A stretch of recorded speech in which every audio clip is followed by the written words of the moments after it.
Welcome to Soul Society. In this video I will talk about how to get rid of constipation with orange peel.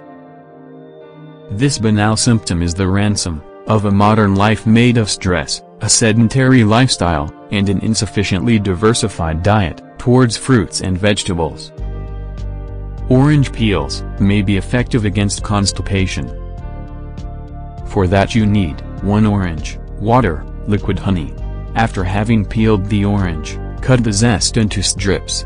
In a saucepan, pour the equivalent of a glass of water and add the orange zest. Simmer for 20 minutes, this time adding 1 tablespoon of honey. Take only the orange peels and let them dry. Finally, eat the peels one by one. If symptoms persist, consult a doctor. Please note that plants are not harmless remedies. Never exceed the indicated doses. In the next video, I will talk about how to treat corns with garlic. Subscribe to Soul Society for more remedies, and check out the description below to get more information. Thanks for watching.